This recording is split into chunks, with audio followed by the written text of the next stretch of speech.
Excellent. Okay, then we can proceed with our last panel of the conference, Contesting Space. I'm a little biased, but I want to say best for last, facetiously, of course, to everyone.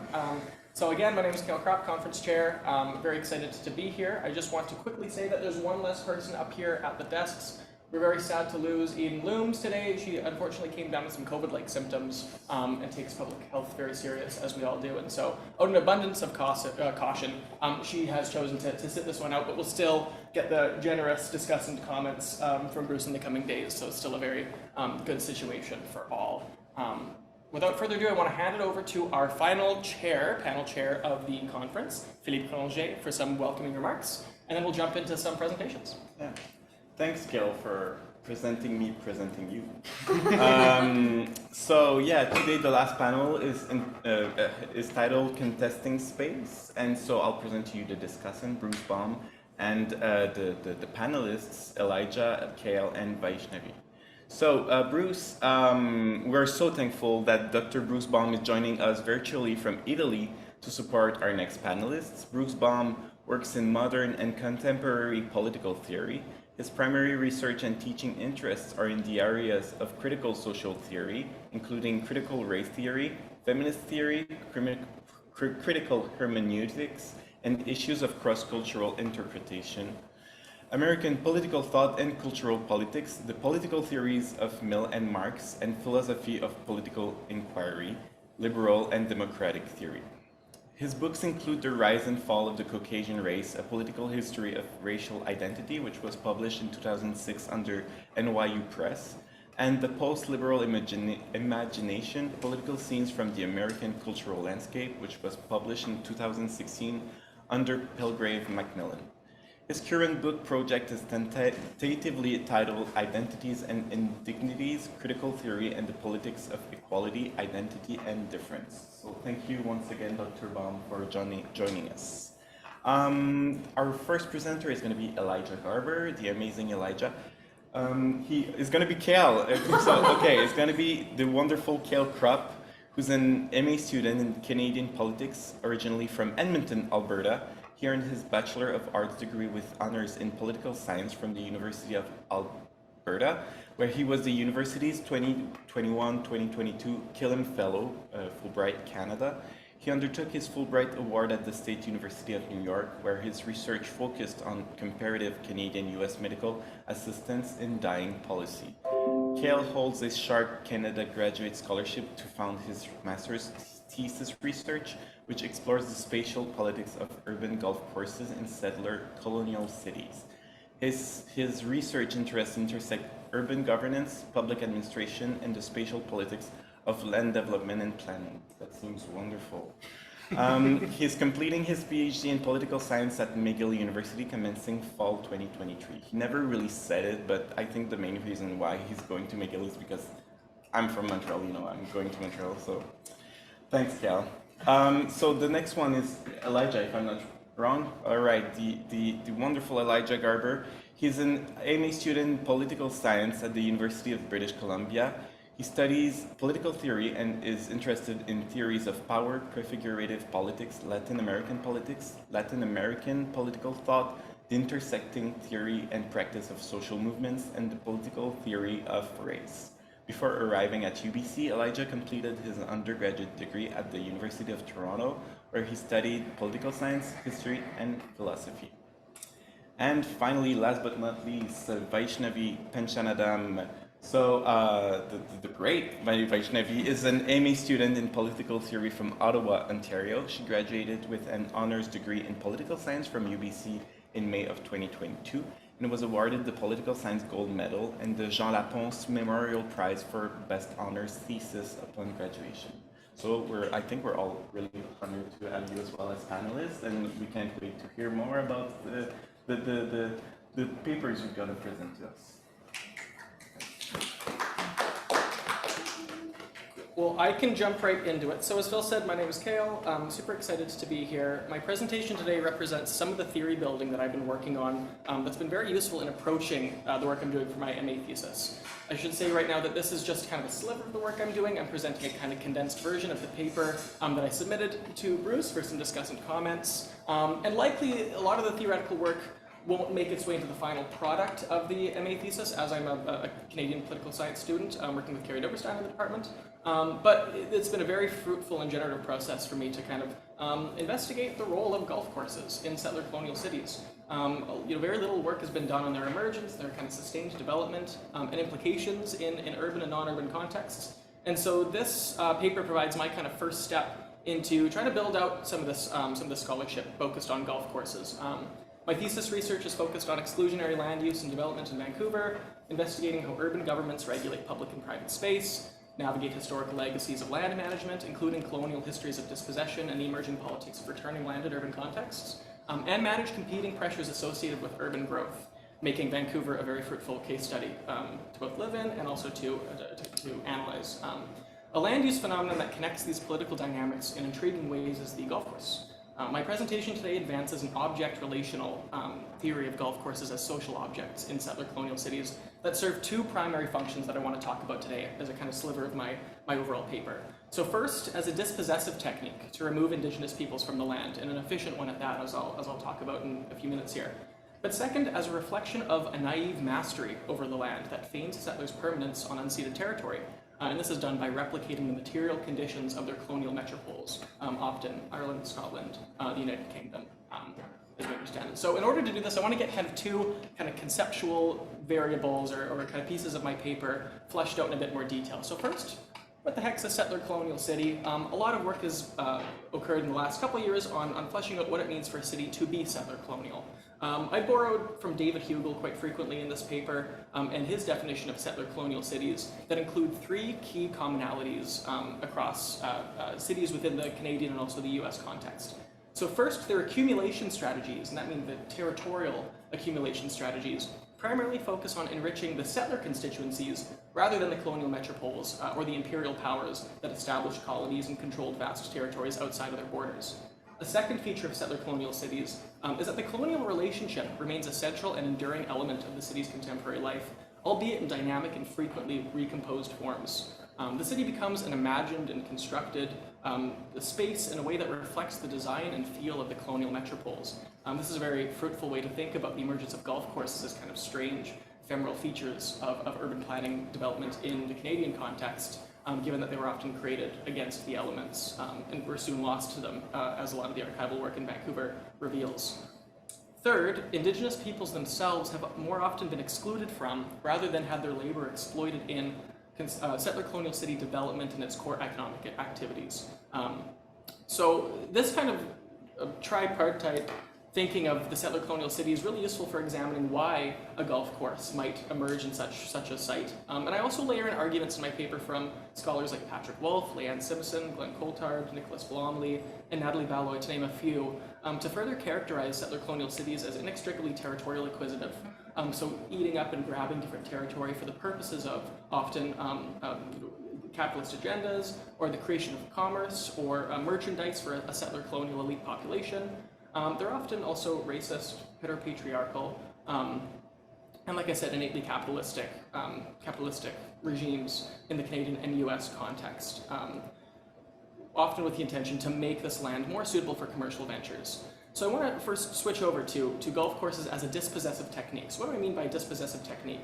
A feature of urban planning and development that displaces Indigenous peoples from the land and replaces them with expatriate colonial elites and the built environment of the settler-colonial city. So this is a key feature of a lot of the scholarship on the construction of these settler-colonial cities, is that it's not that settlers are coming and they're staying and they're leaving.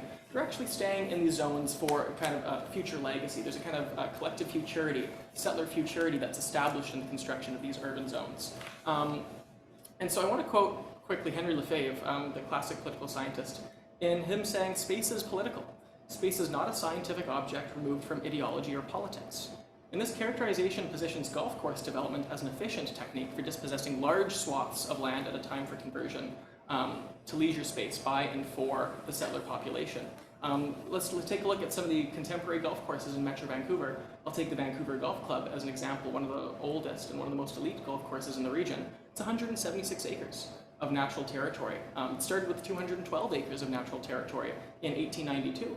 So we can kind of see how the construction of a golf course becomes desirable to a settler population in that they're able to quickly grab a large piece of land in order to kind of both dispossess the indigenous communities but also create a bounded zone for and by these kind of settler populations. So these spaces aren't idle. Golf courses are not apolitical. They're rooted in a dispossessive logic that actualizes the settler-colonial project of urbanization that reimagines land as a commodity. And so I want to turn to my kind of conceptualization of social objects. And for this kind of conceptualization, I borrow again from the work of Henry Lefebvre, but also Donald Winnicott and also Bonnie Honig, a little bit from Arendt. And the object relational branch of psychodynamic thought views social objects as the building blocks of society, shaping individuals' interactions and relationships with their built environment. These objects can be physical or social entities with symbolic meaning that serve as focal points for social interaction and identity formation. They anchor the community, providing a shared sense of history, identity, and purpose. My paper starts with, but ultimately diverges from Bonnie Honig's notion of public things in democratic societies.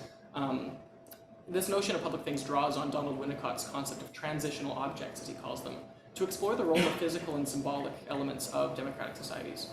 Winnicott's theory posits that human development is closely tied to the formation of attachment to objects, and that these attachments are critical for the development of the self, and also, I'll reveal, the development of the other. Honig's object relational theory emphasizes the emotional and psychological significance of public things in democratic societies.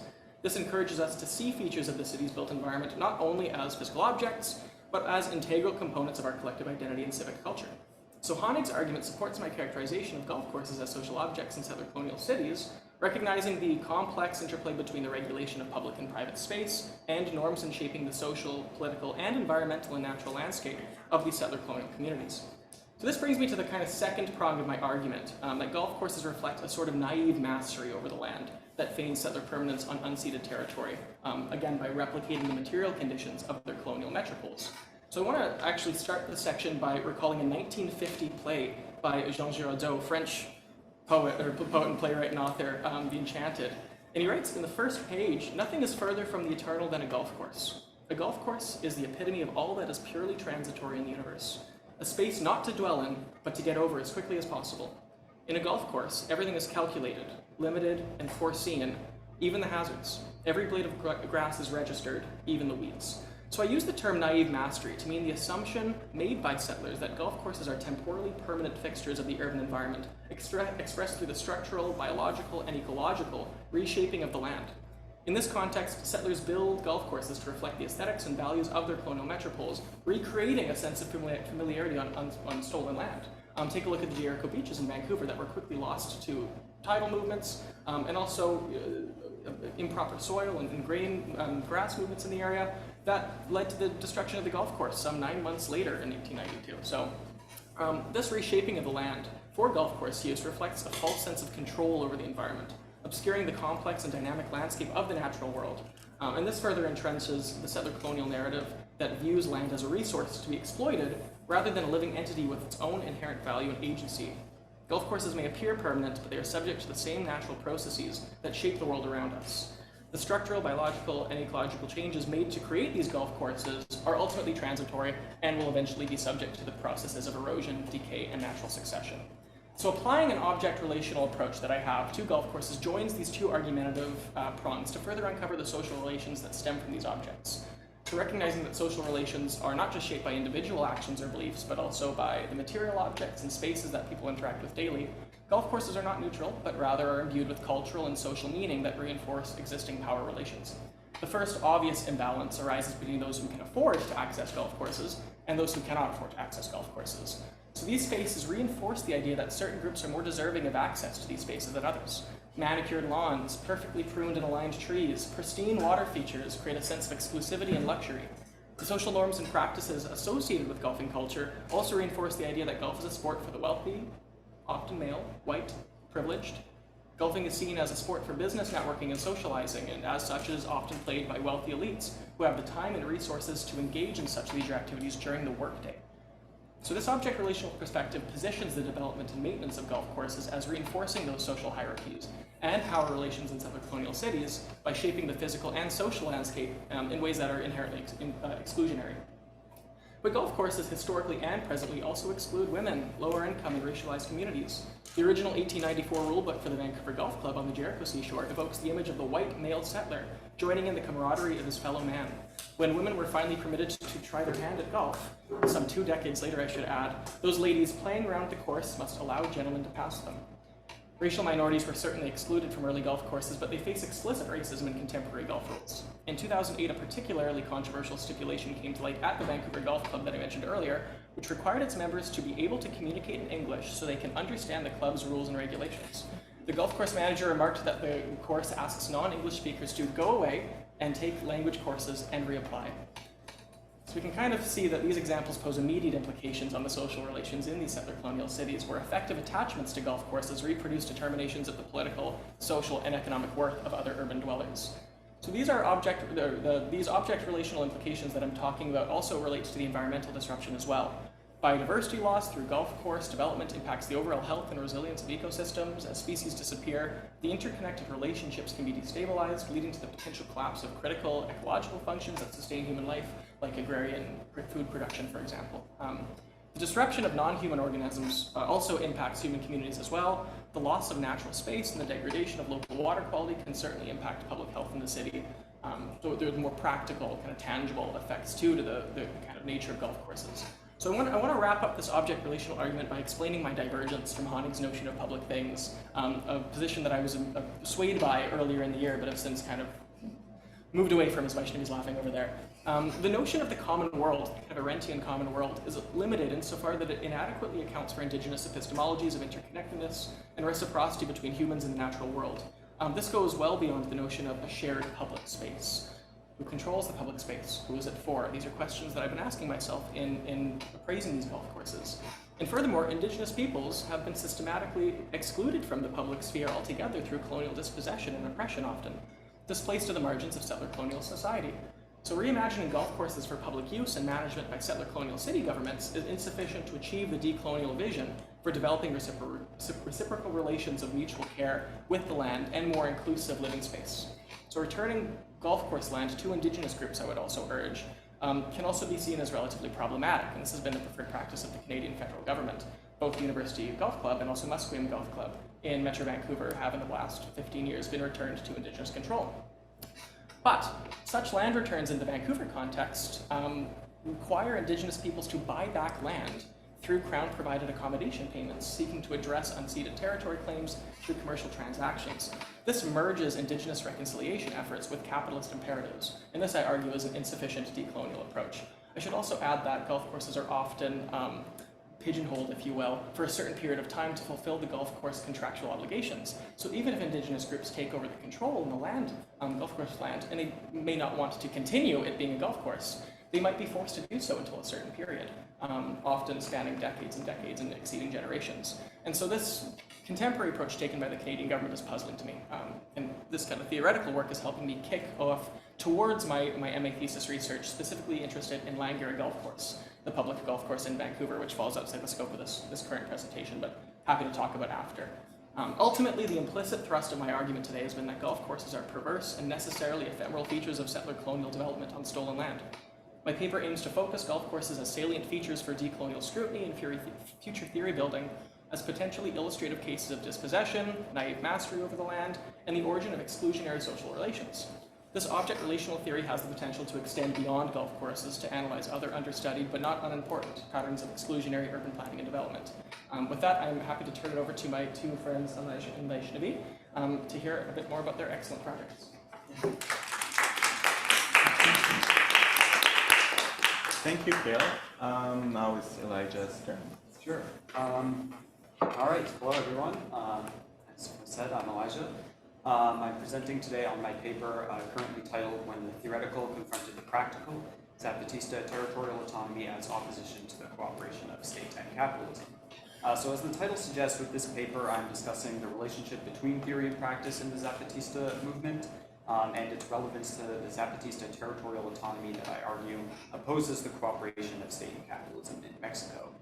So in this paper, I argue that through its essential connection to territorial autonomy, the Zapatista political philosophy of power to be provides a significant counter to the Lockean understanding of how land, freedom, and power are connected, which takes private property as an essential component to creating freedom through territory. I then connect power to be to Glenn Couthard's arguments on self-affirming praxis and to anarchist political theory. To begin, I'll first give a brief history of land struggle in Chiapas from the 19th century until the Zapatista rebellion in 1994. Through this history, I aim to give the necessary context for how the Zapatista political philosophy's relationship of theory and practice emerged in the struggle for land against the private property-oriented interests of the state. I'll then discuss my arguments on power to be and explain what it is, its relationship to territorial autonomy, and end, as I put it, in conversation with these other political theories. So I have about 200 years of history of land struggle in this paper, and I'll try and summarize it as quickly as I can and hit the important parts. Unfortunately, there's things I'll have to miss. The important thing to remember is that through the 200 years of history, 19th century onwards, there is especially strong state-sanctioned colonization and expropriation of Chol, Toholobal, Tzetzal, and Tzotzil communal land.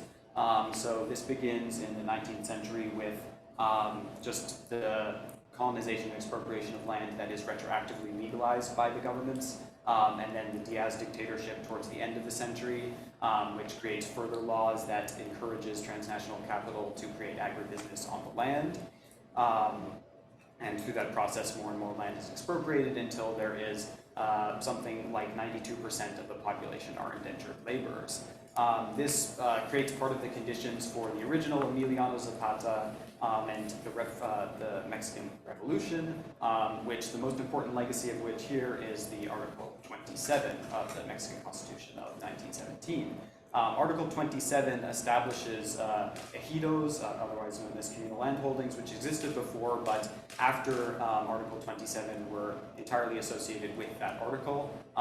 Essentially, the government was given power by this article to redistribute land, and this seemed very promising in terms of sort of reinvigorating communal land. Unfortunately, this did not happen, especially with the power of state and local governments who created laws to prevent the land from being redistributed. Some land eventually was through the 40s, 50s, and 60s with the rise of socialist and communist movements in Mexico. However, laws were still created which allowed landowners to only give the arable land that they wanted to give, or really it was non-arable land, to indigenous people to have it as ejidos.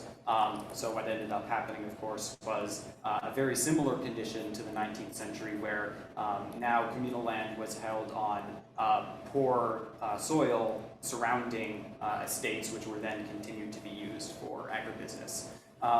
This was the condition that continued until the 80s and 90s, where the push for neoliberalism occurred in Mexico, and a series of governments wanted to implement IMF World Bank reforms, which encourage further privatization, and the further privatization was especially in preparation for NAFTA.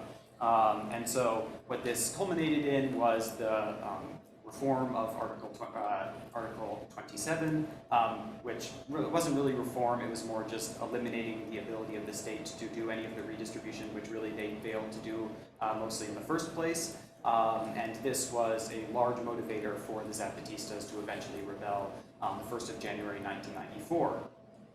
This rebellion played out in a very strong way in the early months of the year, although eventually sort of turned into claims for autonomy and discussions with the government that never realized any real redistribution of land that the government would recognize. And so over the late 90s and early 2000s, autonomy was claimed by the Zapatistas against the government and against any legal systems which would guarantee it.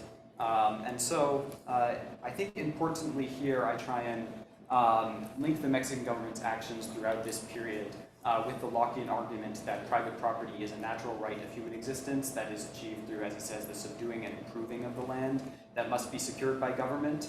So I think the Mexican government evoked this Lockean argument through their expropriation of indigenous land with the justification that this land is not being used productively. Importantly, during the Diaz dictatorship, he legalized the privatization of what he called vacant lots, which weren't vacant lots. It was just part of the paternalistic and racist narrative that these lots were not being worked in a way consistent with private business. Furthermore, the Mexican state passing laws which allowed the overtaking of certain settlements, changing Article 27 to privatize ejidos, and engaging in violent opposition against the Zapatistas in coordination with local landowners, culminating in the Actial massacre.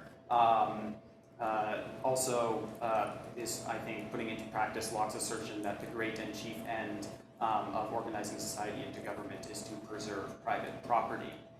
So what I'm trying to show in this first section of history is that the Mexican state is very much coordinated with the interest of creating private property and working with business. So this moves me on to my discussion of power to be and sort of the mix of theory and practice which resists this cooperation of state and capital. So what is power to be? So power to be and how is territorial autonomy an essential part of it? So the term power to be comes from Mariano Mora's translation and interpretation of Salsal scholar Juan Lopez Incin's concept of poder ser.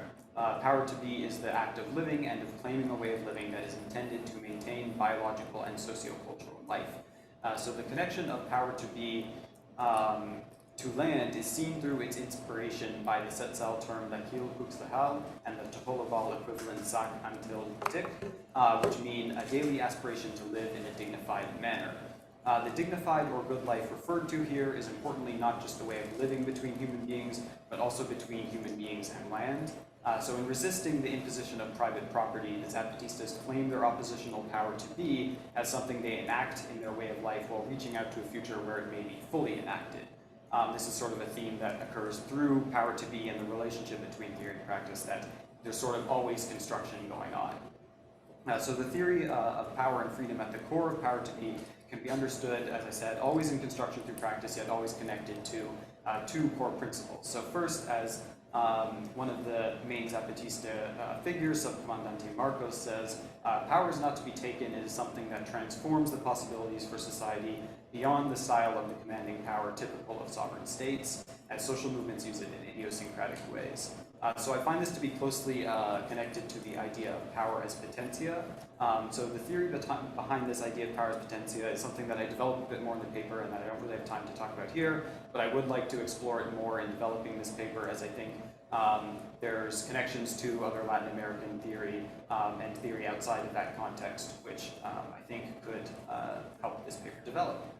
So second, claiming that power to be does not just involve any individual desire of what one is or would like to be, but instead requires a collective pursuit of a dignified life through the continuation of communal practices with work on the land. Living on and working the land in this way with others provides freedom by sustenance and by preventing outside oppression. So with power to be, freedom and the practice of alternative forms of social organization are only possible through communal land. In responsibility with nature and society, the communal land is worked on to achieve freedom by sustaining the land and the relationships in society that revolve around the land. Thus, for power to be exercised fully, there must be some assurance that land can be used communally and that power can be used to transform society rather than to take hold of it. So this assurance comes by way of territorial autonomy. The Zapatista territorial autonomy, as I discussed a bit in the history section, was actualized through the Zapatista Declaration of 5 zones separate from the influence of the Mexican government, or claimed to be separate. There's a complicated history where the Mexican government has intervened, including councils of self-government and autonomous municipalities. This territorial autonomy provides the foundation for power to be, while also being constructed by power to be. So there's a circularity here, which I see as the product of sort of a reciprocal nature of power to be. So both the theory and practice are never complete and continue to inform each other as more practicing and theorizing occurs. And so because of this reciprocal relationship, the theory and practice involved in power to be cannot be fully realized without each other. So it's through the claiming of a dignified life by exercising power to be that territorial autonomy is then established, and it is through the access to land and governance practices enabled by territorial autonomy that power to be, and thus the claiming of a dignified life on communal land, can continue to be exercised. The political philosophy of power to be therefore provides a theory of territory and freedom that entirely rejects the centrality of private property put forward by the Lockean theory. The Zapatistas, using power to be, practice this rejection by building their theory and practice of rebellion against the state of Mexico that, as argued previously, attempts to establish private property in order to achieve something resembling a Lockean version of freedom. So in power to be, a communal relationship with the land is claimed and practiced against the system of private property that is being enforced upon it. This involves labor in common with others to preserve the land as something that the Zapatistas reciprocally relate to, rather than individual labor over land to turn it into the possession of one mixing their labor with the land. So asserting power to be is something done socially through the various responsibilities of labor and self-governance. So now I'll move on to some of the similarities and with anarchism, some of the sort of difference I find with power to be. So particularly the similarity that I find this with Coulthard's work relates to the idea of self-affirmative praxis. So the resounding yes that comes from the no of asserting a way of life and community through practices of resistance that Coulthard describes in Red Skin, White Masks is quite strikingly similar to the reciprocal relationship between theory and practice that I've tried to elucidate in this paper. So to show what I mean, in describing the Zapatista rejection of the Mexican state and capital, Gustavo Esteva argues to say no might be the most complete and vigorous way of affirmation. Unifying no, expressing a shared opposition, usually conveys multiple yeses, the affirmations of what all those sharing a rejection are and want. The organization around what people don't want, avoiding the condensation of their diverse affirmations, recognizes such plurality. It thus potentiates the political force of the rejection, protecting the capacities and initiatives of those affirming themselves in their own spaces, mutually supported by the no. Besides there being relevant explanatory similarities here, I believe this indicates that it would be interesting to, at some point, do a deeper study of the similarities between resurgence and power to be, as I think there's something to be said there that I definitely have not said yet. And so then on anarchism, the Zapatistas' territorial, autonomous territory and their voluntarily established governance councils can be understood, I think, to fit the definition of the need for territorially free associations and the collective and reciprocal assertion of a collective right to decide society's conditions of comfort and production that are outlined by the two anarchist theorists that I engage with, Peter Kropotkin and Enrico Malatesta. However, I argue against conflating anarchism with the Zapatista movement, as I believe that a more valuable engagement between anarchism and Zapatista political philosophy is possible when they are not conflated. That's sort of where I got the idea for what I'm tentatively titling this paper, because in an interview with a number of different journalists, one being an anarchist magazine, Subcomandante Marcos tries to sort of separate what the Zapatistas are from various influences. I think he particularly talks about Maoism and Marxist-Leninism, although he also mentions anarchism, and he sort of firmly tries to say that no, we are Zapatistas. And so I don't think that this should mean that there was a complete divergence here. What I think it shows more is that the Zapatistas are anarchic but not anarchists. And furthermore, I think there's a way to understand this anarchism in a deeper way that I haven't yet. I am thinking of Taibbi Alfred's sort of sketching or conceptualization of anarcho-indigenism as something which I think more meaningfully engages these theories rather than conflating them, which I think could potentially be done given the common rejection of the state and capitalism. So then, to briefly conclude, I'll try and summarize a bit of what I've said here. The 1994 Zapatista rebellion in eastern Chiapas began the process of initiating the territorial autonomy of Zapatista communities that would become an essential component of Zapatista political philosophy of power to be. This rebellion, the territorial autonomy created by it, and the political philosophy of power to be that both constructed and was constructed by the rebellion and territorial autonomy were enacted in response to a long history of private property being imposed in Chiapas by the Mexican state and its relationship with capitalism, or capital, I guess. From the Diaz dictatorship's emphasis on expulsion and privatization, to the trouble implementing Article 27, to the amendment of Article 27 to prepare Mexico for neoliberalization, the history of Eastern Chiapas worked with what I say is a locked-in private property-based system of governance and freedom. And this then was countered by power to be. So I think I've taken up enough time already. Hopefully I've gotten at least a few of my ideas across, but yeah, that was it. Thank you very much, Elijah. Now, last but not least, we got Vaishnavi, who's going to talk about Indigenous participatory mapping. Yeah, awesome. Thank you so much, Phil, and thanks, Kael and Elijah. So, hey guys, hey friends. I'm going to be presenting an early draft of my MA thesis, which is currently titled Cartographic Resistance / Prefigurative World Building, the Democratic Implications of Indigenous Participatory Mapping. I will preface this presentation by saying, as I was saying to somebody yesterday, that Kael and I won't direct Kael into this. I spent so much time preparing this conference that I feel like I didn't spend nearly enough time preparing for this conference. So hopefully by the end of these 12 to 15 minutes, you kind of get an idea where this project is headed. And if you even get an inkling of an idea, then I've done pretty good, I guess. Okay. So my project does a couple of things, but what I would consider to be really at the heart of it is a contestation and a reframing of the separation of what I call the territorial question and the civic question of borders in political theory more broadly and democratic theory more specifically.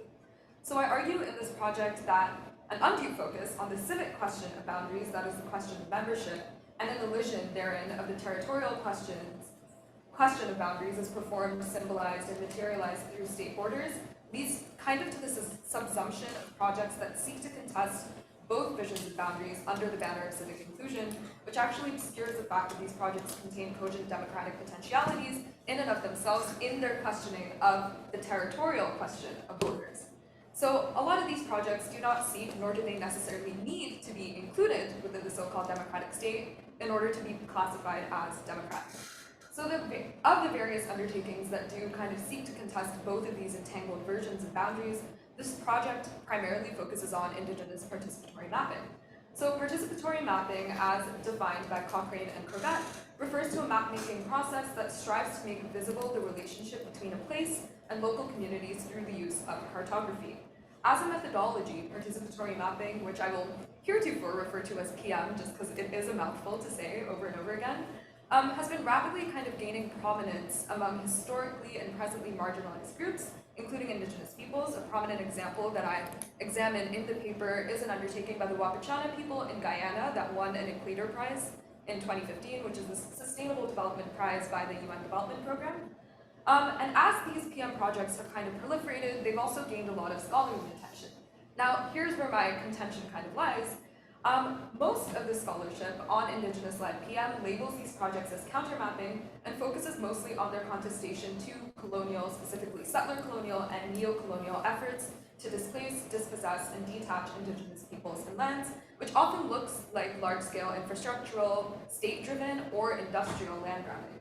These existing scholarly approaches also implicitly hold that the solution to these issues highlighted by countermapping as resistance is further civic inclusion into the decision-making apparatus of the state, which is, again, sanctioning either directly or indirectly various acts of dispossession. So in other words, to put it in Elijah's terms, or rather Glenn's terms, it emphasizes the no within the resounding yes, within the self-affirmative praxis. So I argue that while this framing of PM as resistance, as counter to, is useful, it obscures the prefigurative potentialities of these initiatives by upholding existing coercive notions of boundaries and focusing only on the civic notion of boundaries.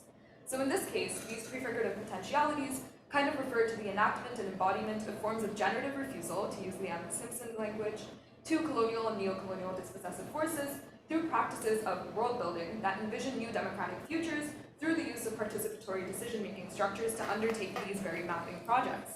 So in other words, in coming together to survey the land, drawing on traditional knowledge, and taking kind of a phenomenological approach to emphasize kind of land relations, taking on narratological approaches to rebuilding worlds that have been lost or displaced and dislocated through various dispossessive activities, by partaking in what Leanne Simpson again calls land as pedagogy, by kind of emphasizing what the land can teach you and what you can teach each other through living with the land. Basically, these sites of PM initiatives are imbued with a democratic impulse, even if they do not nominally call themselves democratic. So disciplinarily, I contend that this project is kind of significant given recent calls made by people like Hans Ossenbaum to do democratic theory democratically, or like do grounded approaches, and also Melissa Williams' entire book to deparochialize political theory. So the project proceeds from here in kind of 3 to 4 broad parts, which I understand I'm obviously not going to have the time to talk about all of them. So I'll kind of describe what I consider to be the most significant threats. So the first thing I do is I kind of examine how border and boundary making in both the territorial and civic sense are facilitated through the coloniality of cartography, space, and sovereignty.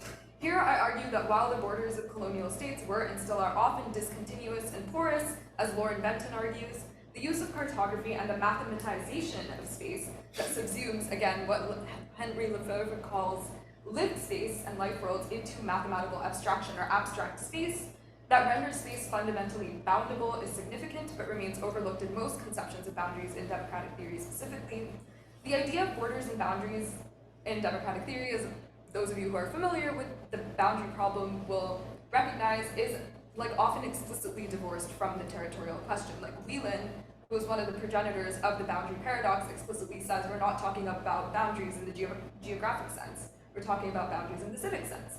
As I mentioned earlier, I contend that the territorial and the civic question are inextricably entangled, and that separating them kind of obscure more than it reveals, and is foundationally ahistorical. Moreover, in focusing so heavily on the question of exclusion by boundary making as civic boundary making, the boundary problem kind of loses sight of the fact that some lands, peoples, notions of space are coercively, selectively, and contingently included within the bounds of the state and the peoples.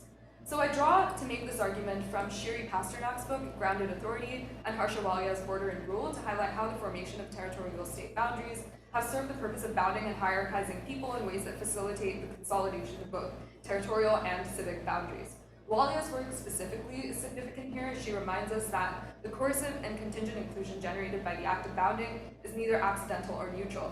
Taking the case of the US-Mexico border, Walia reveals that the formation of territorial boundaries facilitates a democratic boundary problem with regard to civic membership by creating and proliferating racial orders that sought to, and to quote, entrap indigenous land, Black, indigenous, and mestizaje labor on both sides of the border, a process that is best captured by the adage, we did not cross the border crossed us.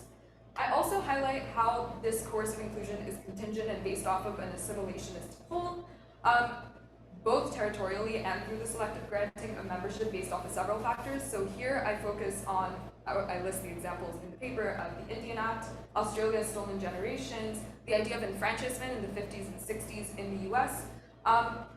They're all examples of how territorial subsumption, that is the idea of dispossession and accumulation, where lived notions of space are rendered abstract and legible, are also kind of coeval and co-original with the idea of coercively including and selectively including peoples within the colonial state. The second part of this paper kind of delves into the logics of dispossession, which I won't talk about very much here because I feel like it's better done in written form, because it's just very theoretically heavy. And following this, I delve into my examination of PM projects. So again, to reiterate what my argument is, I argue that while inherent to the term participatory itself is the character that these projects are conceptualized from the ground up and not through abstract theorization, I do kind of try to resist like prescriptiveness that often comes with abstract theorization, but I still kind of characterize that these projects do have certain common factors in that they're collaborative, they're rooted in community, in grounded normativity, or indigenous place thought, and through an ethic of land as a social relationship. However, I argue that there's an issue, again, as to how these practices are kind of delineated in a lot of scholarship that is examining PM, again, the counter-mapping thing and the idea of inclusion being the solution to the problem that is identified by these practices. Now, I will say I should not be the one to decide what the correct framing of these projects is, and that is by no means what I'm trying to do within the realm of this paper. A lot of what I'm trying to do is say, while the framing of counter-mapping or resistance is valuable, it's obscuring part of the picture of what these projects are doing. So in committing to kind of de-obscuring the part of the picture that a lot of scholarship doesn't look at, I draw again on Leanne Simpson, Audra Simpson, Glenn Coulthard, Harsha Walia, and Jody Bird, and emphasizing that these projects call into question the coerciveness of borders, again, both in their territoriality and their civic sense. And I do this through a framework that I call prefigurative world building, which can be a mouthful, but essentially it emphasizes the collective practices through which communities kind of rebuild, re-emphasize, negotiate, and live together in their shared world. So apart from resisting colonial and neo-colonial incursions onto their lands, a lot of Indigenous communities that are undertaking PM projects are partaking in this project of shared meaning making. So from this brief description, it could be argued that all forms of world building are prefigurative, like through collective practices, the present is made into an agent of change through which alternatives to what is are lived, embodied, enacted in a manner that kind of reimagines or prefigures what could be, such that these communities, again, live in a different present so that it can fully marinate, influence, and create different futures. But I use the term prefigurative broadly for two reasons. Firstly, to differentiate it, again, drawing on a thread from Kael, from Arendtian notions of world building that do focus on this idea of durability and like are still imbued with this idea of naive mastery in a lot of ways. And secondly, and sort of the more important reason, is because prefigurative politics as a whole kind of emphasizes the reconfiguration of unequal social relationships and power dynamics. So I feel like it was a valuable qualifier to add. And then I go on to highlight a few examples of how these projects do kind of fit within the framework of prefigurative world building. So again, I look at the Wapichana case, and I also look at the case of kind of narratological world building in the so-called Canadian Arctic. So both of these examples argue kind of highlight how communities come together, partake in collaborative decision-making, engage in pedagogical practices, and re-emphasize their lived notions of space in a manner, the space that was rendered abstract, in a manner that contests both territorial and civic boundary making. So both of these cases highlight that while they're undertaken in resistance to or counter to colonial and neo-colonial land incursions, they're also projects that are generative of collective shared worlds that are imbued with a democratic impulse and democratic potentialities in the fact that people are coming together to undertake these projects, even though they might not nominally, again, call themselves democratic. So in the paper, I also address numerous concerns with regard to the project, such as the use of the term cartography, the commonly advanced counter-argument to most participatory mapping projects that they're using the master's tool to dismantle the master's house, and even the use of terms such as democracy, participatory, collaborative, community-based in describing these projects, because again, a lot of those, especially within the Western Academy, are rooted in a specific colonial understanding of what each of these looks like. So that's something I delve into a lot more in the actual paper, in like kind of delineating why use those terms, why not use them, what can the deployment of those terms reveal in and of themselves in terms of the contestedness of some of them. But for now, I'll conclude by saying that if we're kind of going to take the project of doing democratic theory democratically and deparochializing political theory seriously, there does need to be a question of conceptual boundaries, like what I listed with regard to those terms, as well as what we consider to be analytical limit points, normatively and empirically, or things that we consider like kind of set in stone, whether that be the boundary problem, the way that it's currently conceptualized, whether that be cartography, the way that it's currently conceptualized. So yeah, I think I'll stop there for now. There's a lot more I could say, but I will stop for now. But yeah, thank you for listening. Thank you very, very much to the three of you for your presentation that like kind of relates to each other in many, many ways, even if they are like also exploring so many different territories, if I may say it like that. We're gonna head to Italy with Dr. Baum so he can share. Hi, everybody. Can you hear me? Yes, we can hear you. Okay, Yes. that's great. So first, I'm happy to be with you, and let's see. Overall, well, I'll just start into it. Overall, I found these a very impressive set of papers, and I thought they're quite interesting in relation to how at UBC we talk so much in terms of land acknowledgements and all about living and working on Musqueam territory, in particular teaching on Musqueam territory. But all of these papers, I think, are moving a step beyond that to really think hard about settler colonialism and the responsibilities of most of us who I think are at work here, well, at least in the panel, and myself as settlers. I also want to say that zooming in the way I am from Italy, my remarks perhaps aren't quite as polished as the papers I'm commenting on, so bear with me there.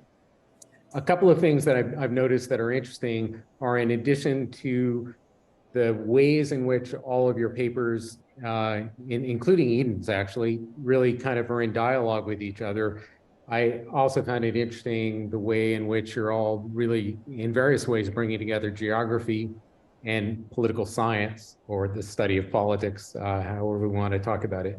So I'm not sure I'm going to totally do justice to them all, and that might be, hopefully it's due to circumstances as much as anything else, but I'm going to try. And I'm also kind of reading my scrawled notes here more than I usually would, because, as I said, they're not quite as polished as maybe they would be. I'm going to go in the order that your papers were delivered, so I'll do it that way. So I'm going to start, Kael, with your paper.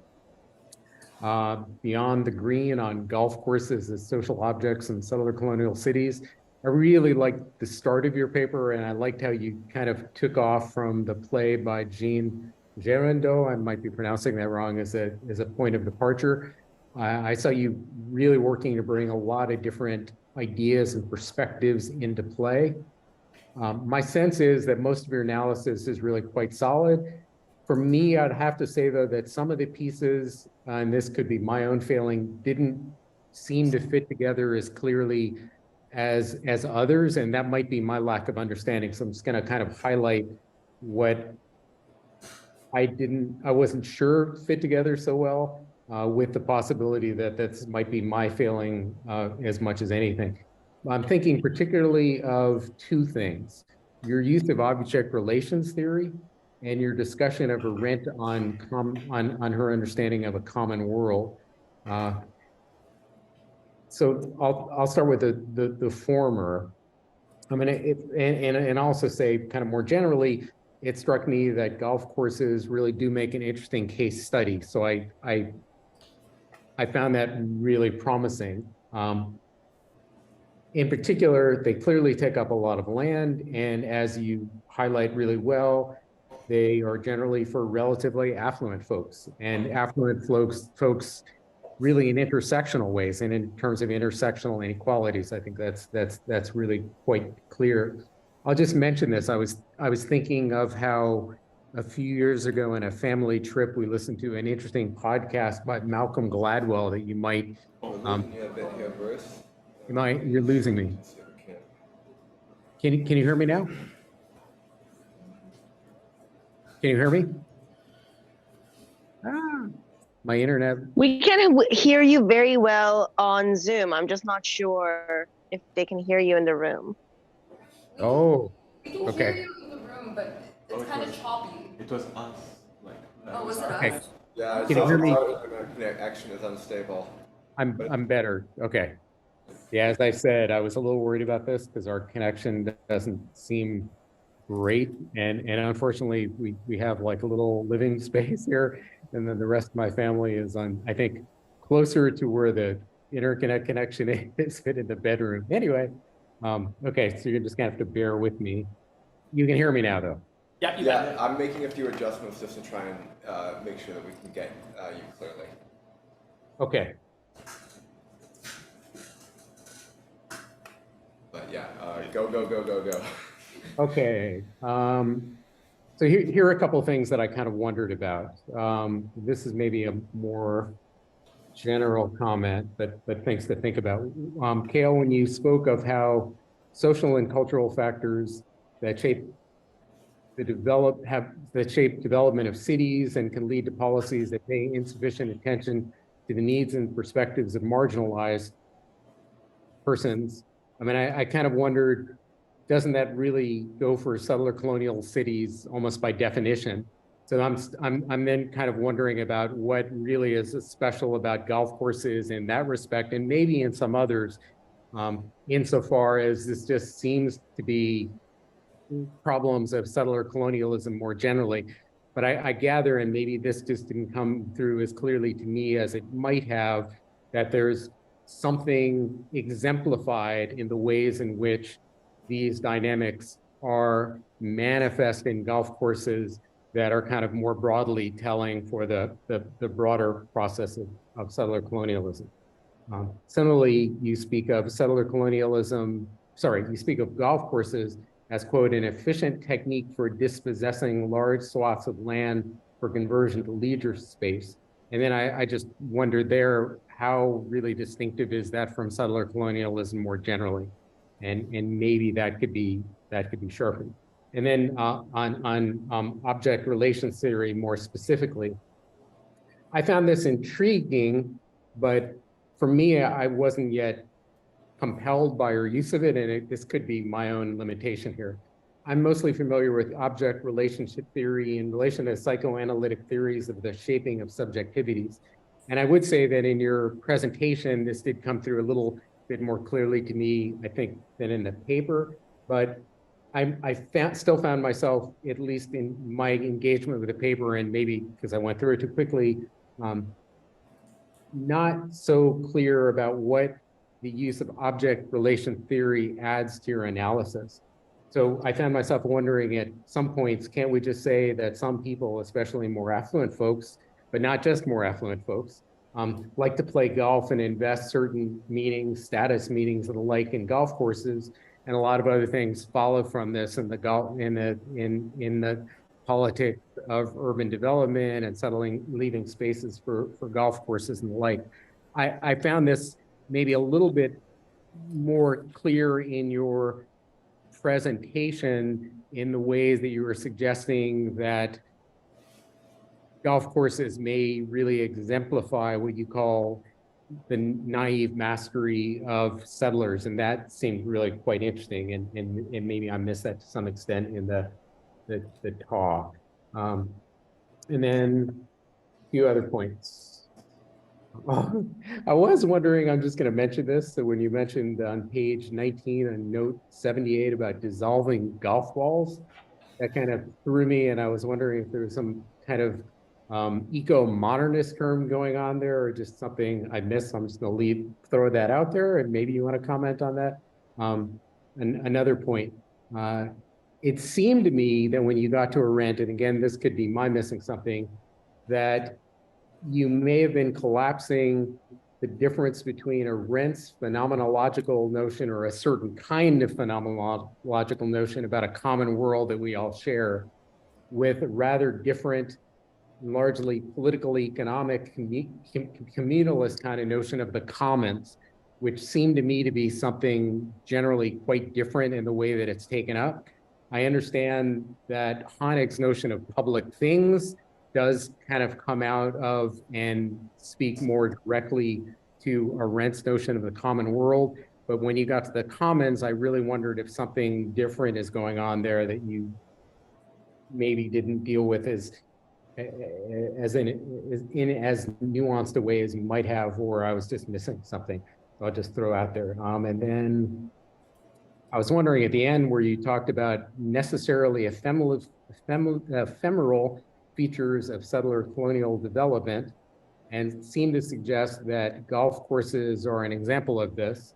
And that seems to be the case, but I wondered at some level, isn't really everything somewhat ephemeral if we're thinking about the world and the universe and the like? But at another level, aren't golf courses at least relatively enduring, and perhaps as enduring as lots of other things, certainly in the North American settler context? So I'll just throw that out there and leave it like that.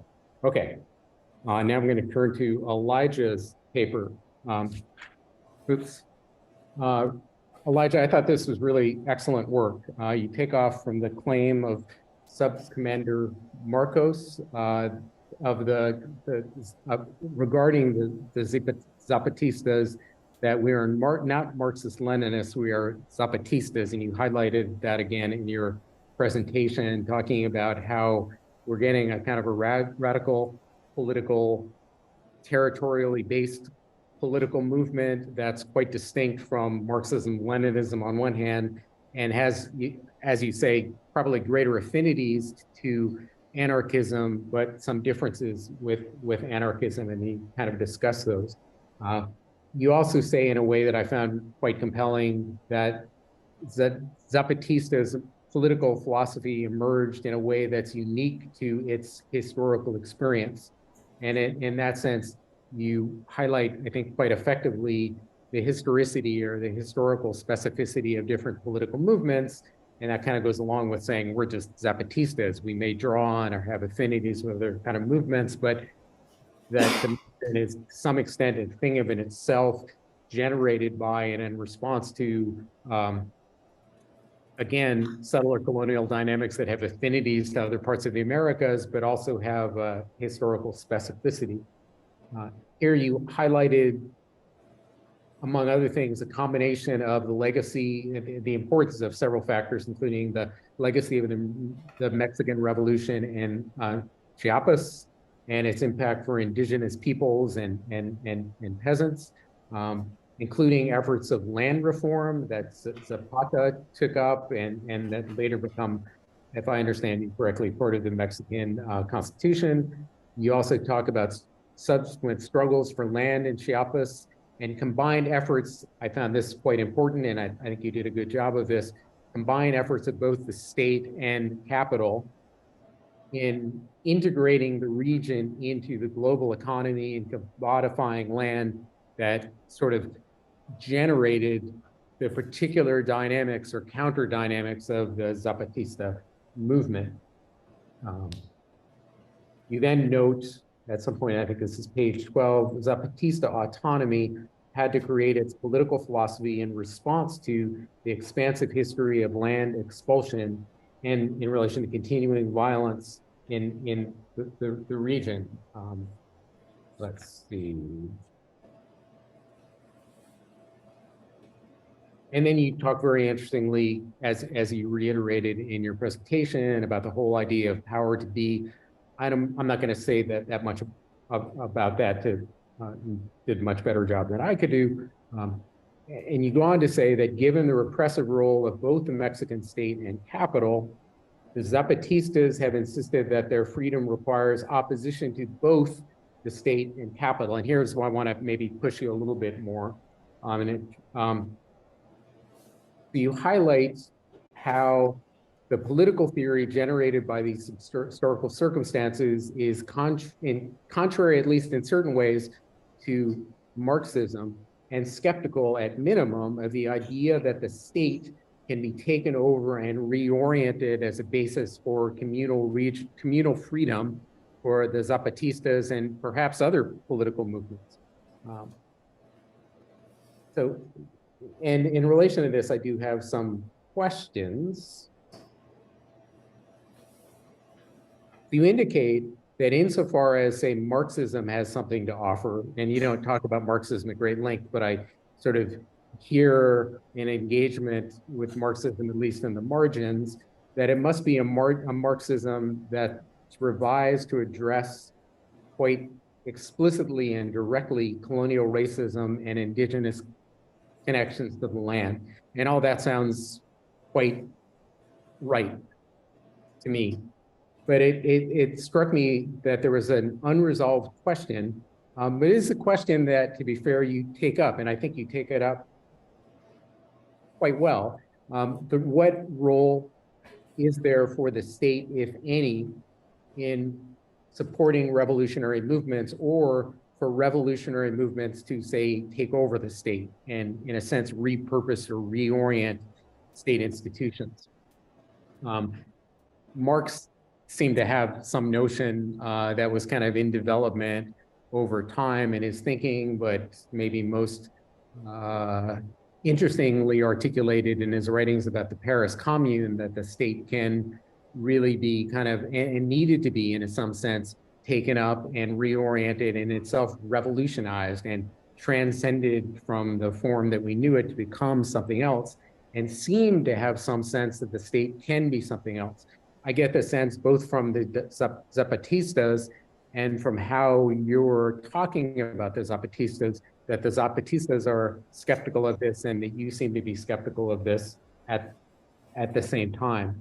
So you highlight compellingly, I think, the Zapatistas' insistence that the Mexican state is partly responsible for repression, particularly of indigenous peoples, and has not been a ready ally, and it's hard to imagine ways in which the state could be a ready ally since it's largely been in opposition to the Zapatistas itself.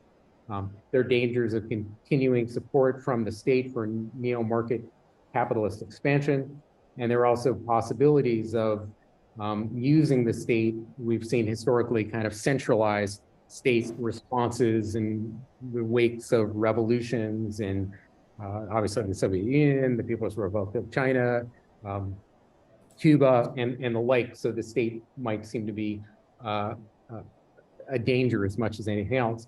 But I wonder, given the vulnerability of the Zapatistas, the way that they've been consistently threatened by the state and capital and continually insecure, whether the movement, and perhaps such movements more generally, can succeed and endure without gaining control of the state and without repurposing something like state institutions. So I'm kind of wondering about that. Again, I think you do a pretty good job with kind of taking that up at the end, but I still found that a little bit unresolved. You note in particular around page 20, you picked that up. But I still wonder, without gaining control and repurposing state power, how democratic autonomous movements can hope to counter, say, the dominating power of unfree associations. How can they counter, say, bad corporate actors and the like, who are continuing to ravage their communities and continuing to ravage land and ecosystem and habitats and the like. So it seems in places like that that state power seems to have a role, and I'm kind of wondering about that. I think I had some other comments, but I'm just going to leave them so I don't go on too much and turn to Vaishnavi's paper. This I really thought was excellent work.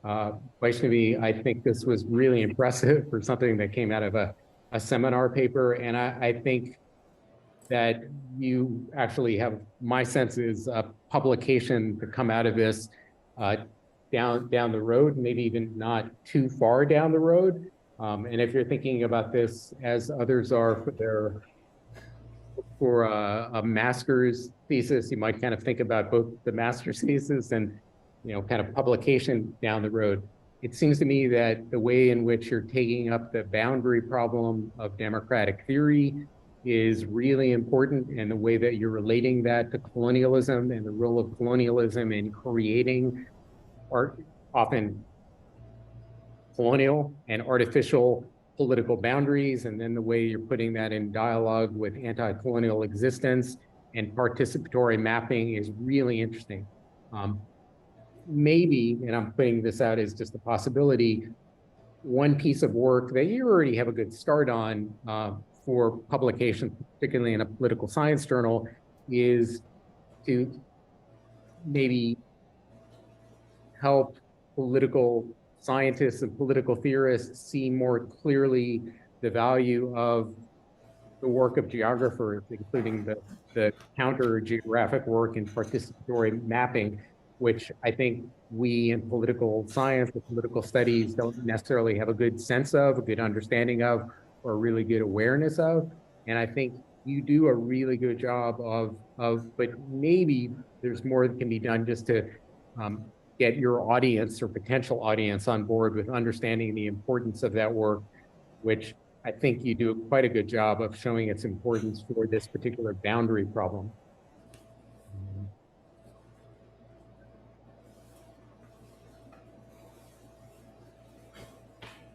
And I'm just going to mention a few other things that occurred to me that you might think about for down the road. And I maybe have more to say about these later, but I'll just kind of mention them. Insofar as you were talking about colonialism in South America, you might make some connection to Anibal Quijano's work on the coloniality of power, because that's another way to talk about a large part of what you're talking about. And that discourse and that conceptualization is kind of out there and is another way that certainly an important scholar has spoken very influentially about the terrain. you talked a little bit about the particular ways that you're talking about a democratic approach to democratic theory, and I thought that was all quite compelling.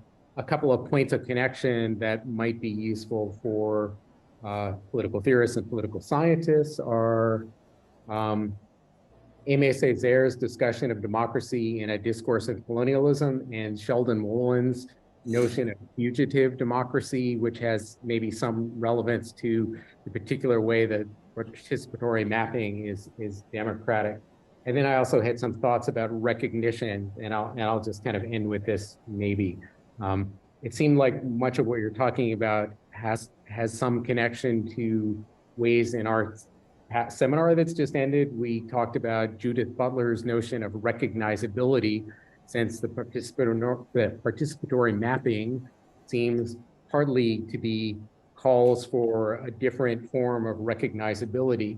It also seemed to me that taking into account Glenn Coulthard's very well taken points about colonial forms of recognition, that there is arguably still a place for recognition. And I maybe wanted to know more about your ultimate position on this, whether it might be useful to talk about a recognition as being an ambivalent thing, where there are colonial forms of recognition, but it seemed to me that those involved in participatory mapping, particularly if we put that in dialogue with things like global indigenous politics, are still calling for forms of recognition, maybe through international institutions, international regimes, or some other actors. And I wonder if recognition doesn't go out of the picture, but it becomes a kind of more ambivalent thing.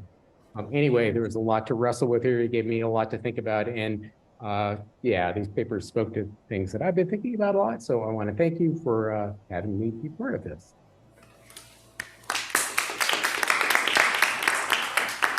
Thank you, Dr. Baum, for all these lengthy and generous comments for our panelists. Maybe you want to answer a few comments, add some things on what's been said? Sure, I can. We've had more time to. Sure, yeah, no, I can start us off. I went first. Thank you so much, Professor Baum, for the generous comments.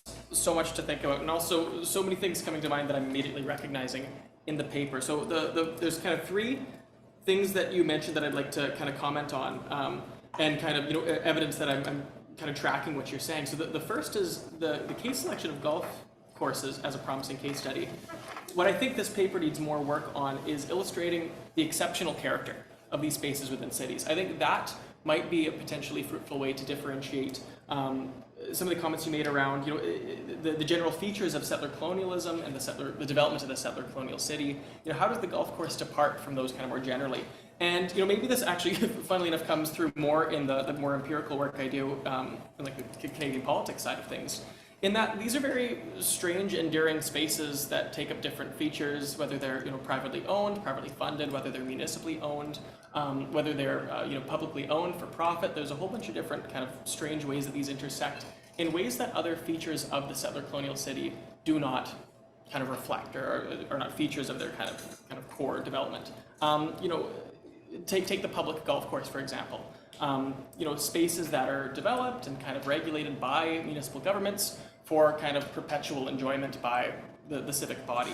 It's fundamentally different from something like a bridge or a library, the other kind of public things that Hanig might help us think about, in that they still require a kind of entry into these spaces. They're still inherently exclusionary, and also, as you pointed out, the kind of spatial mastery, the kind of naive mastery I talk about, is unique to these spaces in settler colonial cities. And I think one thing I can do in this paper is make that more explicit and kind of build out some of the kind of theory building on the case rationalization that hopefully might kind of clarify why these are unique features of kind of settler colonial development more generally. The point on the dissolving golf balls, I'm happy you raised it, because it was kind of an interesting feature that I stumbled across. This exceptional Master of Landscape architecture thesis called Overlapped, by Bo Wutherick, that came out a few years ago. And to me, this kind of speaks to the kind of practice of this theory building, in that it points to some really unique Indigenous epistemological and ontological ways of kind of knowing and relating to the land that are both case specific, but also provide promising directions for kind of more community-based scholarship. in that you can actually change, if I were to continue this kind of object relational branch, you can actually change the object relations of these spaces by altering both their environmental, kind of socio-cultural, and also their kind of practical features. It's no secret to golfers that you're leaving balls on land that are going to kind of root and sedimentarily settle for forever and ever and ever. And so by changing the ways in which the sport is played, I think that Bo Weatherick does a really cool job of pointing to some interesting directions to change the kind of relations on these exceptional spaces in settler-colonial cities. So I'm happy that footnote was of note at minimum. And then, so yes, I completely see the kind of theoretical slippage in my understanding of the commons versus common world. And I think this fully chalks up to my kind of lacking engagement or insufficient engagement with the Arendtian theory more generally. And that's a kind of important piece for me to resolve if kind of proceeding with this paper, if the goal is to publish it one day. Because I can totally see how this paper actually does not really grapple with like the kind of common world building that Arendt puts forward. And it's the notion of the commons that I'm kind of interested in. And I had a great discussion with Anna Jurkiewicz about this not too long ago. And I was already kind of thinking like, oh goodness, I'm just gonna have to go back and take a look at this feature of the paper. In that, it's not about simply returning to the commons, but who controls this kind of common space? Is it municipal settler governments? Is it indigenous groups? Because that sort of changes kind of the relations and the responsibilities of these exclusionary or non-exclusionary zones within settler-colonial cities. So I just want to thank you again for all these valuable pages of comments, and I'm excited to read more of your thoughts and hopefully connect in the future to kind of strengthen this paper. Yeah. Okay, Elijah. Yeah, I guess I'll go next. To echo Kael's sentiments, thanks so much for the comments on the paper. So I guess I'll respond to sort of what I took as the main comment here on sort of the unresolved question of the role of the state, which I feel like I've tried to respond to at least a bit, but as you say, I think maybe it would be worth it to engage with Marx a bit more specifically, rather than sort of, hinting at the argument but not quite going all the way there. I sort of do feel like given the sort of Marxist position of that the state could be taken up as doing something else, I do try and put forward a strong argument that sort of the colonial state is relying always on capitalism to motivate settlement and exploitation, and that it's very difficult to separate the two, although I do think that it's probably worth it to expand this argument a bit. And sort of what I try and do as well with talking about Marina Citrin's argument, which I didn't talk about in the presentation, so maybe I'll briefly summarize it, but Citrin responds to an argument against sort of what she's characterizing within a more Argentinian context of anti-power movements, and the criticism being that these movements ultimately fail because there was no desire for state power. And so Citrin's argument is kind of that there was no desire for this in the first place and that the goal was something else entirely. And so I think the idea of creating something transformative here is I think valuable, but I do think that there's more to do there in terms of connecting this to what success might be, which is also sort of difficult though, I think, because as I feel like I've tried to say, sort of the idea of what success is sort of constantly being built. But another point where I think I may also need to respond to, because it came up in the research and I couldn't find a way to quite fit it in, is, as you say, sort of how can the bad corporate actors be opposed given the fact that there is no state response here. And I think that is something that the Zapatistas, especially as the movements progressed, have continued to struggle with. There's Mora, who I've referenced throughout the paper, discusses in her book that within sort of the continuing Zapatista movement, neoliberalism, even as they've resisted it, has still kind of weakened their movement as the children of people who took part in the original struggle now move to other areas in Mexico or the United States to work on, for example, the example she gives is building a resort. And in some ways, as I've talked about the 20th century echoing the 19th century, this also echoes those same two things as when someone goes to work on a resort, they live in a camp next to where they're building it and they buy food from the company who is employing them, and it almost becomes itself another estate system. And so I think this might be something I should include potentially as a limitation here, because I do think that it is difficult to oppose this actor. But I think my initial response to this kind of is that, states haven't been really that successful at doing so either.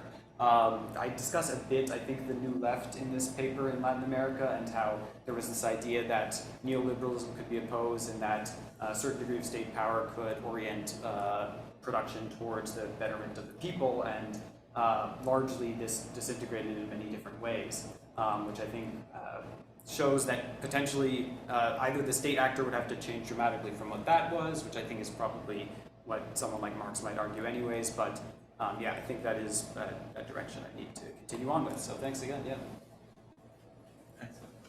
Okay, at the risk of sounding redundant, thank you for all of your generous comments, especially the suggestion on reading Césaire on democracy, because I've been needing to reread or read all of Césaire's discourses on colonialism for a while now, so now this gives me a reason to do that. I think the main question I got out of your comments was the question of recognizability and the ambivalence thereof. I think that's interesting, especially when considering predominant scholarly engagements with participatory mapping initiatives as well, because on the one hand, I wouldn't know about it if I hadn't read a paper about it, but on the other hand, they're also, again, subsuming these projects into a framework that then renders them kind of legible within a particular scholarly paradigm. So I think that's interesting. I'll definitely have to think about that more.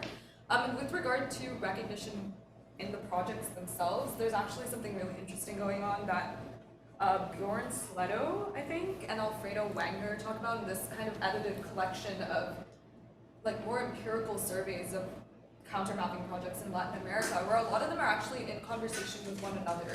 So even when they're not seeking for certain rights to be granted by the state necessarily or explicitly, they're talking to each other. So I think that's really interesting and could be a potential thread to pull out a little bit more, but I'd have to read the actual, the entirety of the book before I could say that conclusively. But yeah, thank you so much. Excellent. So we got around 10 minutes to get some questions from the audience.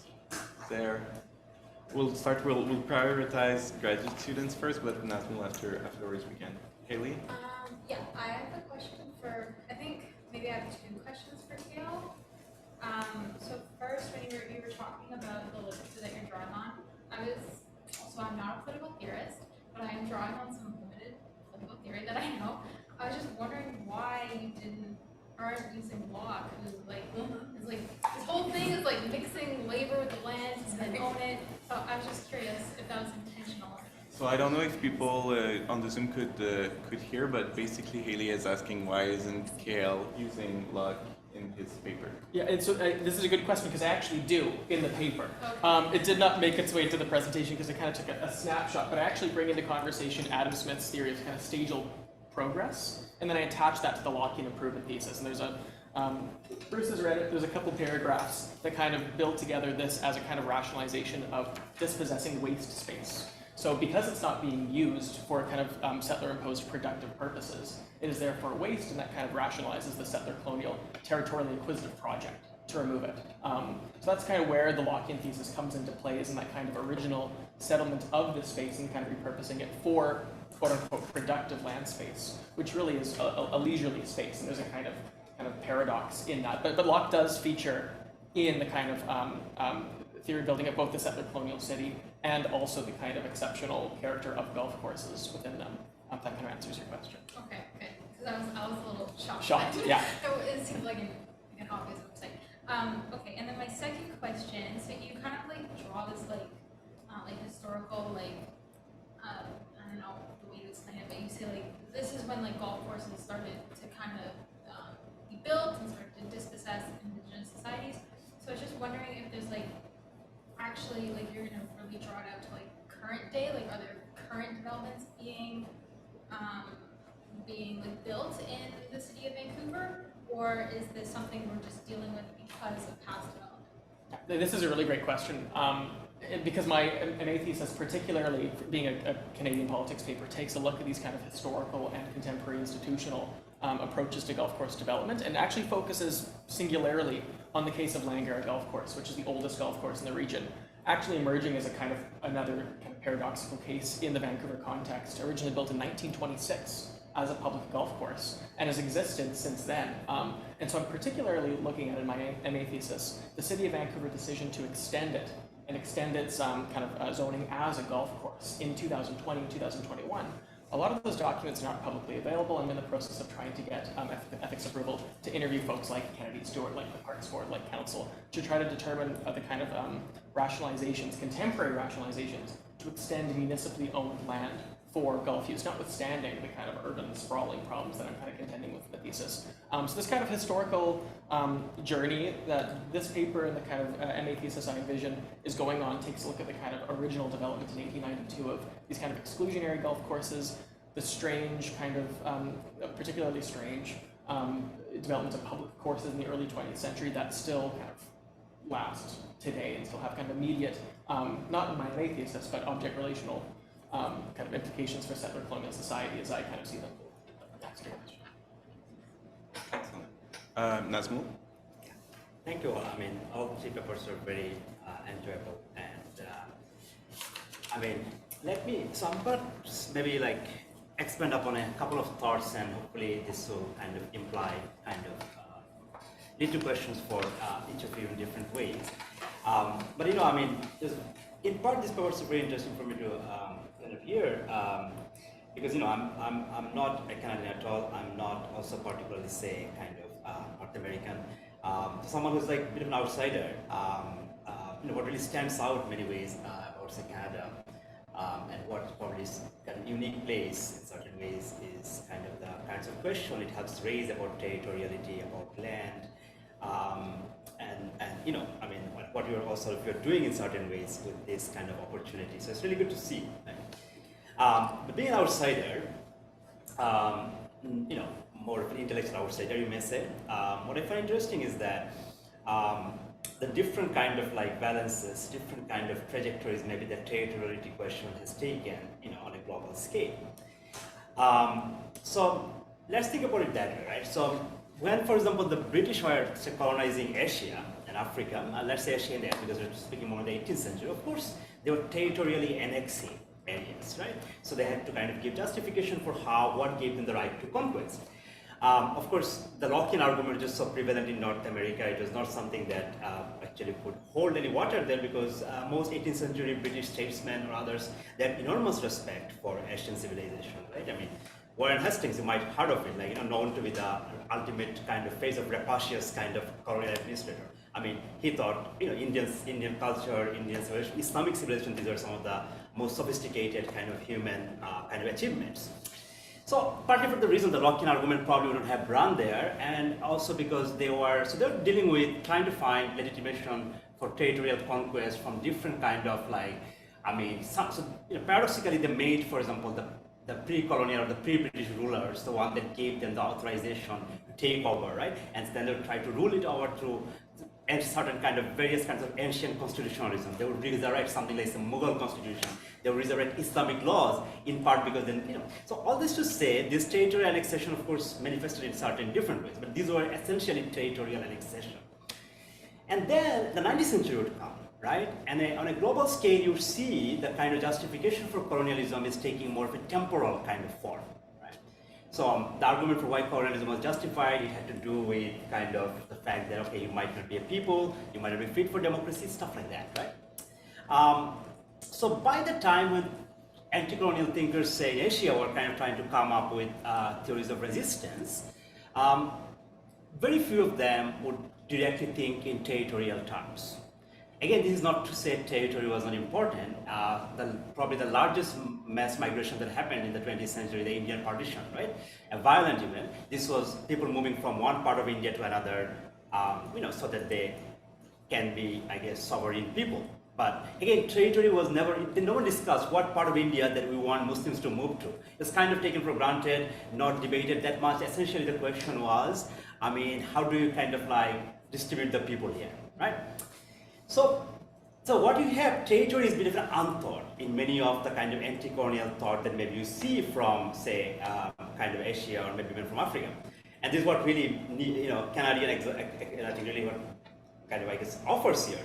was his kind of very distinctive contribution in certain ways to anti-colonial thought. Okay, so that's the kind of, I guess, where I would start from, right?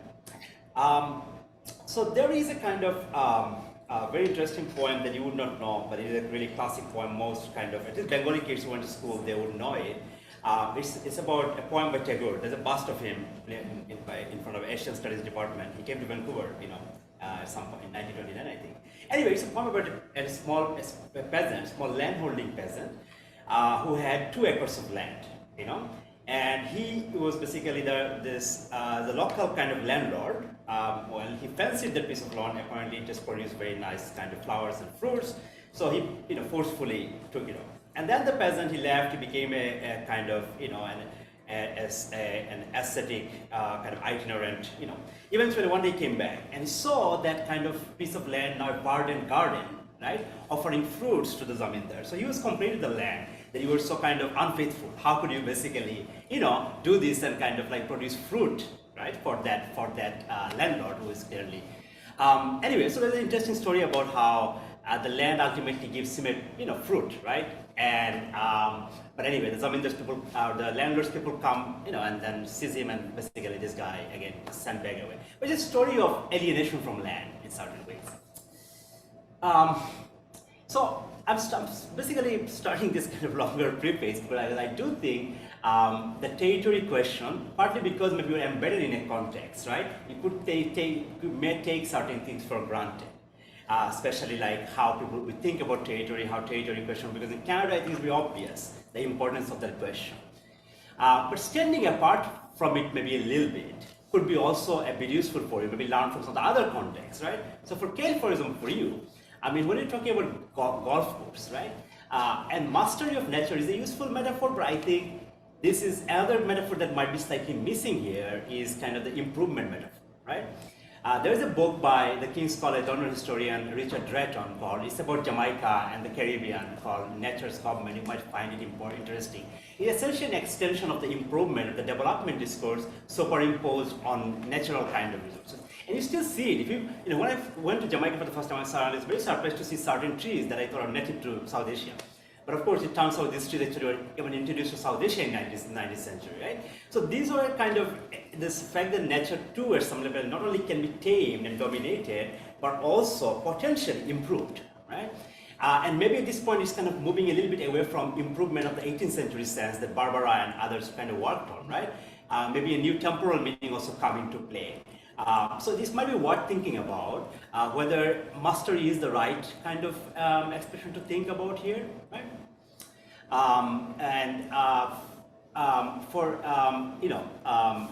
So Eliza, for you, I thought, in you and Vaishnavi, there was something very common in the sense that you were looking at refusal, and also trying to kind of in many ways recuperate and theorize also the affirmative, the yes through it, right? So for you, specifically what I want to maybe, it's a bit of a caution, but also maybe you have something to kind of, maybe an invitation to think more, is that, so if you see, say, Zapatistas as, well, they are, to the refusers are trying to build something new, but what do they refuse? At some point you end up with both Mexican state, modern state form, capitalism, and all of that, right? So when you kind of like portrays a kind of particular life form, being kind of, say, outside of everything that maybe modernity is all about, it runs the risk of sometimes being prior to all of that, right? Of course, some life forms are prior to modern capitalism, but of course this is also enmeshed, in it. So it might be basically also kind of be careful about what exactly the refusal entails. Just because there are many other things are coming into play here, a bundle of things. But analytically, it might be still worth kind of like clarifying, okay, maybe the kind of critical edge of the refusal entails this and that, right? It will help also then to kind of reconstruct the affirmative side of your argument, right? So Vaishnavi, this is very interesting to kind of listen to. So I want to say two things. First about the boundary problem, and I like the fact that you were thinking with Whelan, thinking about this civic and kind of like maybe the territorial together. Because as I said, what happens basically to a lot of post-19th century ways of thinking, because the civic element is necessarily prioritized, right? And civic, which also relates to temporal element. for example, again, to go back to the Indian partition story, the fact that Muslims needed a separate state so they could develop equally, develop better, right? Which they thought they would not if they're minority. So you were right to kind of like, basically push that we need to think them together. If we think them separately, then we kind of lose out on, because we clearly can't take territory as a prior given thing. But you actually then ultimately, I guess, speak more about, because you focus on cartography, speak more about territoriality, and I would be curious to hear then how do you kind of account for the civic thing, and what comes out of the kind of the cartographic kind of mapping story that you are telling. So anyway, so this is kind of like, I think it looks like this is something that you should be able to do within the scope of what you're doing here. And the other thing, which is, both of you use the term world building, and I think you both are pretty attentive in many ways to kind of how Arendt uses it. But for Vaishnavi, because you're also using prefigurative, and prefigurative actually at some level, it comes out many ways, you might say, from the larger Marxist and post-Marxist tradition, where you're no longer trying to be teleological, but trying to many ways, you make something generative out of a reading of history, right? But my worry about this is Arendt's world building, which is so much about durability, so much about kind of like, the world that you operate in, and not something that you can consciously at some level frame and maybe pre-knowledge or prior knowledge. So wonder like what extent you think this prefigurative element maybe kind of push you further, or maybe like requires you to exit from world building. Why do you even need world building, right? Why not maybe a prefigurative kind of like something else? So anyway, sorry for the long kind of question, but I just wanted to you don't have to reply, by the way. If there are other questions, feel free to take it, or you can discuss later. Or maybe someone on the Zoom has a question. I see Caitlin, Afsina, and Karina. Yeah. Is there anyone who has a question on the Zoom, maybe? I've not seen anything on the No, chat. I'm good. Okay. We Can could we respond? take a minute to respond. I'm fine to go first. Do you want to go first? I can go. Go, Vaish. Okay, I'll go first. Okay, yeah. The question of the civic, especially within participatory mapping, is something that's more in the paper, and I didn't focus on it that much in the presentation just because I thought it would be too much, and we had like 12 minutes. But yeah, in a lot of ways, these practices themselves kind of resist the impulse and the need to be included in a lot of ways by like, there are statements, for instance, by the people undertaking them that they're not really calling for like better involvement in decision making with regard to the state. They're calling for like, we want to make these decisions ourselves. So there's that kind of resistance where they're like resisting being like, what does Anna call this? Subsumed into the macro subject. They're like resisting that, right? So there's an element of that, but the reason that I emphasize the territorial so much is because nobody else does, if that makes sense. Like a lot of the scholarship that does look at it, they're like, oh, all these people, they're like mapping their territories so that they can be involved in state-driven, state-founded decision-making in a more integrated way, which is like part of the rationale for that, but it's definitely something I'll take into account when I make revisions. And then the use of prefigurative plus world building, I've been thinking about that a lot as well, because in the paper I kind of resist the Arendtian notion of world building in a lot of senses, right? Like the creation of durability, a lot of these approaches towards world building are not doing that through mapping. Like it's more of a narratological approach to world building, as Jody Bird would call it. And part of the reason I use that term is because people like Jody Bird, who's a Choctaw literary critic, and Vishwana Goman, who's I believe Seneca, geographer, they both use that term, but they use it in a way that kind of contests what you already perceive to be world building. They're like, your world doesn't have to be like world. It can be a world like we're all creating collective meaning, like this tree symbolizes this particular thing to our community because we've used this land in this particular way for like as we have always done, like Leon Simpson says, right? So it's kind of the reason for that is also to resist the impulse of like the world as materiality only, and that the world can also be narratology, the world can also be traditional knowledge. Like why does it have to be us mastering the earth to create something and that's the world? So that's part of the rationale, but like again, something I've been wrestling with for a while, so I'm glad you noted that. Yeah, I can, I want to make sure sort of I understand the comment a bit in terms of, so there's this refusal, and then if I understand what you're saying correctly, there's sort of not quite as much of, or I'm not doing quite as much of sort of saying what's entailed with this refusal. Is that sort of the general? Yeah, I have a bit sharper kind of account of, okay, this is exactly what the refusal is entailing, because sometimes you just say a bundle of things, right? If you have a modern state, you have capitalism, you have all this stuff, of course they're like a package, right? Yeah. So yeah.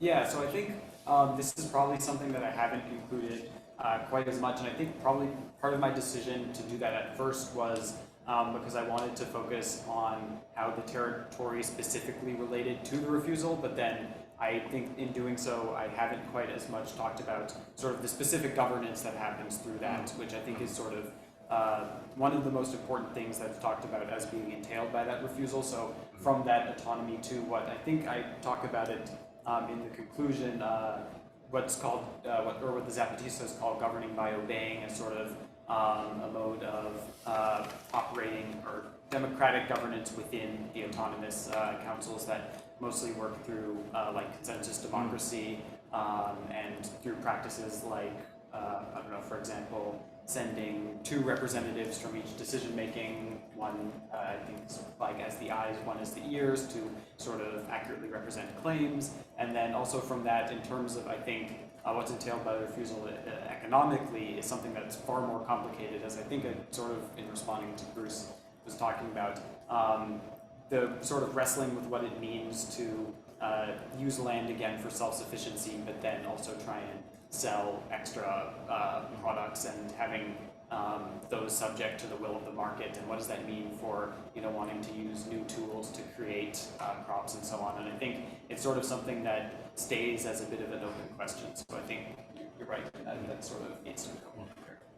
Yeah, and I'll quickly respond here because I'm really excited actually about this comment, and I think it actually connects a lot of the dots that were unresolved in my brain, and I think it's uniquely helpful for writing the actual MA thesis, even though it's in kind of Canadian politics, because while I think there's the kind of initial mastery and a kind of implicit perpetual mastery in having these spaces, it's the improvement that helps make them exceptional, because really it's improvement by fundamentally what is the opposite of unimprovement, or whatever we would say here.